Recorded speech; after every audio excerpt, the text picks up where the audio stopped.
তেওঁলোকে একচুৱেলি আমাক প্ৰপাৰ্টি টেক্সটো দিয়া নাছিলে। এতিয়া 2018 চনৰ পৰা আমাৰ মাৰ্ঘেৰিটা মিউনিচিপেল বৰ্ডত প্ৰপাৰ্টি টেক্সটো লাগু কৰা হৈছে। তেওঁলোকলৈ বহুতবাৰ ন'টিছ পঠিওৱা হ'ল, কিন্তু তেওঁলোকে ন'টিছৰ একো উত্তৰ নিদিয়ে।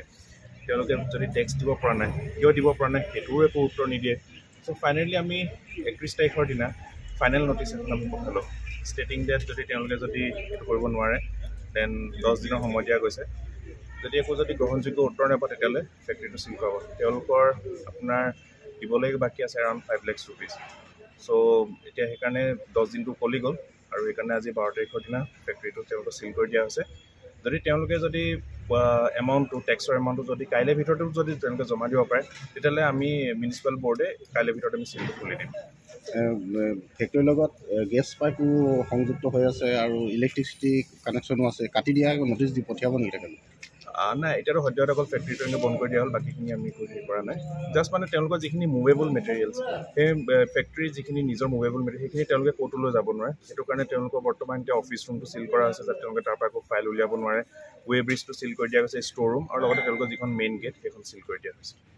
ছাৰ, আৰু আমি দেখিছিলোঁ এই যিহেতু ফেক্টৰীটো মেইন নগৰৰ মাজতে অৱস্থিত, কিন্তু ফেক্টৰীটো যিখিনি ডকুমেণ্টছ আছে, লেণ্ড ডকুমেণ্টছ যিখিনি আছে সেইখিনি মানে বস্তি লাইন বুলি আছে, কিন্তু মানে কিয় কনভাৰ্ট কৰাৰ ব্যৱস্থা কৰিব নেকি? সেইটো বিষয়টো মই এতিয়া একো ক'ব নোৱাৰিম, কাৰণ সেইটো আপোনাৰ চাৰ্কল অফিচৰ কথা হয়। চ' চাৰ্কল অফিচাৰে এইটো বিষয়ে ভালকৈ ক'ব পাৰিব। কিন্তু তেওঁলোকে যাতে ইয়াৰ পৰা যাতে একো ডকুমেণ্টছ লৈ যাব নোৱাৰে এই সময়ছোৱাত, সেইকাৰণে আমি অফিচটো আমি চিল কৰিছোঁ। এই আমাৰ মাৰ্ঘেৰিটা মিউনিচিপেল বৰ্ড আগতে আপোনালোক জানে যে মাৰ্ঘেৰিটা টাউন কমিটি আছিলে। 18 চনত যেতিয়া বৰ্ড হ'ল, তাৰপিছত চৰকাৰৰ নিয়ম এটা আছে যে বৰ্ডৰ অন্তৰ্গত যিমান প্ৰপাৰ্টি থাকে তাত চবত টেক্স দিব লাগে।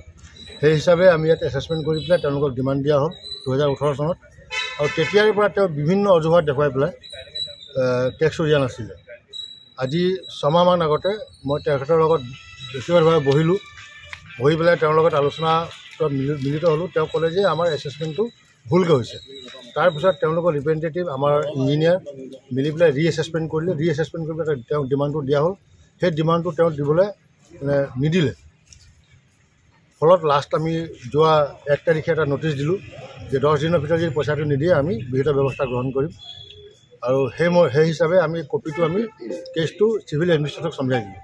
কাৰণ আজিকালি 15 ফাইনেন্স কমিশ্যন যিটো মেণ্ডেট আছে, আমি টেক্স কালেকশ্যন কৰিব নোৱাৰিলে 15 ফাইনেন্সৰ হেৰিটো পইচাটো নাপাওঁ আমি।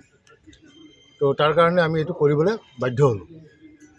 কিমান দিন বন্ধ ৰাখিব এইটো? তেওঁ টেক্সটো দি দিলে আমি খুলি দিম। টেক্সটো নিদিয়ালৈকে এইটো আমি আমাৰ ফালৰ পৰা আমি বন্ধ কৰি দিলোঁ।